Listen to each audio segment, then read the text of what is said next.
Welcome to Antiques Television News. Over the last few years, China has become a growth market for antiques, and many Chinese nationals are concentrating on buying back treasures, whether ceramics, furniture or metalwork, if they were originally made in China. Does it surprise you, the sorts of things that come up for auction or these days? Or? It doesn't really surprise me at all, actually. Every day, I suppose you could say, is a surprise. You never know what's around the corner. It's why I like to be out in people's houses, seeing what they've got. But does it not surprise you as to what sort of treasures are hidden and lurking in people's cupboards? Well, of course, the market's changed in so many things, really. It's a constant flux of change in the auction market. You would think that it would be a fairly traditional and fairly fixed sort of thing, antiques and collectibles, but it's in a constant state of flux, really, and what was collected last year is not collected this year. Also, some countries have got far more money than they had a few years ago. That's changing as well all the time. So suddenly the Chinese want their things back, and a lot of things that the British collected in the 19th century, Australian artifacts, Maori, Aboriginal, American Indian, Fiji, all that sort of thing, and from the Far East, China and India, now they've got the money, they've realised that we were the ones that collected it, and they're hoping to get some of it back again, and the money is now coming back to this country for them to get those things back. And are they prepared to pay big money for that? Oh yes, most certainly. Very much more than they would have sold for in this country. Yes, the Chinese in particular really boosted it. Headlines have been made by the incredible sums achieved by some auction houses, but we have taken a look to see if the trend affects provincial auctioneers too. Only just a few weeks ago, auctioneer Mark Ellen reported that a modest bronze pot with cloisonné enamel in a mixed lot priced at £100 to £150 rocked the sale room with a hammer price of £12,000. And it seems this hunt for Chinese objects continues. It's hard to imagine today just how important the European invention of true porcelain was 300 years ago. Chinese porcelain was greatly prized. It was expensive and the preserve of aristocracy, so the person who discovered its secrets would have the makings of a fortune. From Italy to France, various trials were made, but it was in the unlikely setting of a castle in the centre of the small village of Meissen that success came.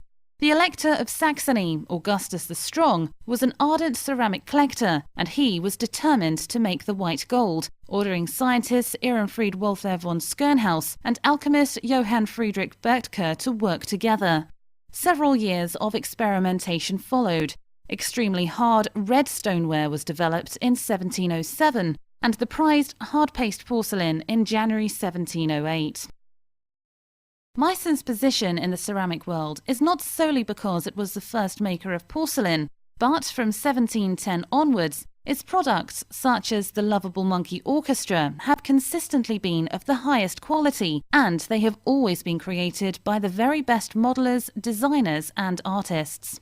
Many early wares imitated Oriental design, but as the 18th century progressed, new patterns and shapes evolved, establishing a European style of decoration. Despite Augustus's efforts to keep porcelain recipes and techniques secrets, basing the porcelain factory in the well-fortified Albrechtsburg Castle, people left and used their knowledge to set up other factories in Europe. In 1722, the cross swords from the coat of arms of the Elector of Saxony was added to the base of all pieces made at Meissen. Marks have varied over the years, so these can be a guide to the age of a piece. When a sale of early Meissen and other German manufacturers took place at Tennant's Auctioneers in North Yorkshire recently, it presented an unrivaled opportunity for collectors to add some high-quality pieces to their collections. My name is Adam Schoon, I'm consultant valuer here, and I've been involved in the taking in for sale and cataloguing of one of the most remarkable private collections of German porcelain that I've ever come across. Nymphenburg, Fürstenberg and Meissen are the predominant factory pieces in the collection. And of course Meissen was the factory that first made true porcelain in Europe. And indeed we have two pieces which aren't figurines, it's actually a tea bowl and saucer and a teapot, which derive from just literally a decade after Johann Friedrich Böttger had invented the recipe and perfected the technique of making porcelain.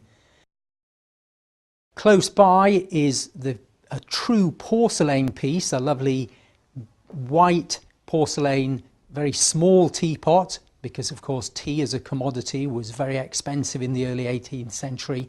Little teapot with a little dragon spout, again gilded with little chinoiserie figures under canopies. A real little work of art. Now amongst the other factories, and one of my personal favourite pieces, is a small porcelain figure of a lady doing something rather surprising. She's actually looking down her own nightie in front of a lamp which is stood on a table. It's a figure that I've never seen before, but it's called Die Flöhrsucherin, which means the flea searcher, and that's exactly what she's doing. In the 18th century, of course, lots of people perhaps stayed in places or got fleas by accident, and of course you wanted to get rid of them. So there she is in her nightie, modelled in such realism.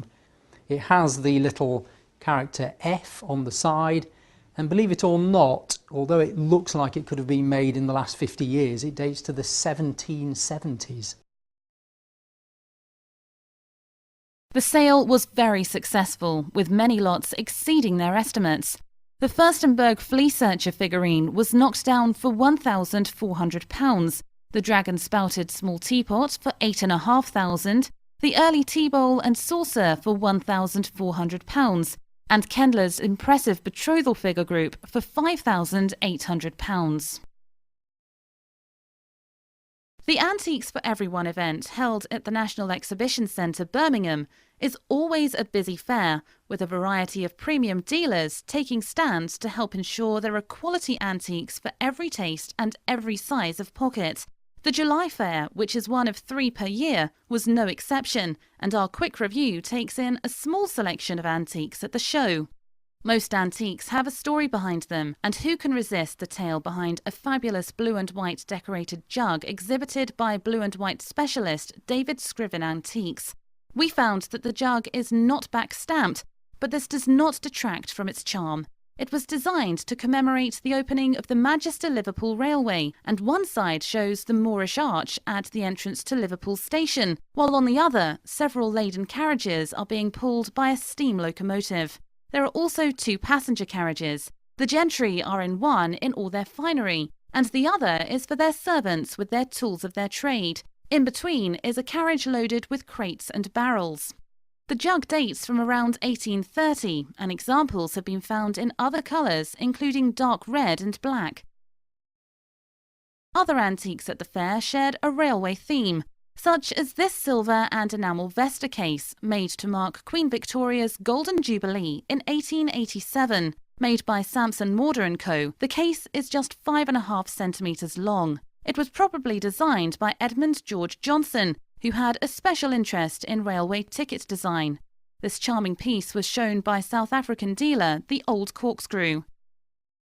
Amongst other exhibits were Landgirl trousers and 1960s lace-up boots on one of a handful of vintage textiles and clothing stands. Other exhibits included unusual Dunhill lighters, rare musical boxes, and some rather cheeky corkscrews. One of the fair's special activities was an exhibition provided by Royal Worcester Porcelain and talks by Mark Hill and Judith Miller. The next Antiques for Everyone fair takes place in November. For antiques enthusiasts, it is an important diary date, as the amount of knowledge and enthusiasm by the specialist and general dealers alike is second to none. Scrimshaw is hot. At least it proved to be at Perry and Phillips in Bridgnorth, where a walking cane that languished on top of a wardrobe for many years realised an impressive £45,000 against an estimate of £2,500 to £4,000. It's a beautiful example of whalebone art combining walrus tusk, turtle shell and mother of pearl. The stem in square section each side depicted early steamships, whales, American eagle and star, foxes, cats and horsemen, and continues into an octagonal form where decoration included knives, harpoon, guns, musket, heart and diamonds. Auctioneer Dennis Ridgway said it was the best he had seen in 30 years. Its quality was outstanding. New Olympic medals have been won in recent weeks, and now some early ones are coming up for sale, including one by the outstanding rower of 1908, Raymond Etherington Smith. It will be sold by Christie's London on September the 3rd. Unlike present-day medals, it's not designed to be worn and is 1.5 inches in diameter, but it is made from solid gold. The pre-sale estimate is £7,000. This is just one of many lots offered in Christie's London sale, which brings together pieces illustrating the city's iconic imagery and history from pictures and prints through to rock and roll, royal, Olympic and political memorabilia. This was Antiques Television News, and I'm Sharon Williams. Until next time.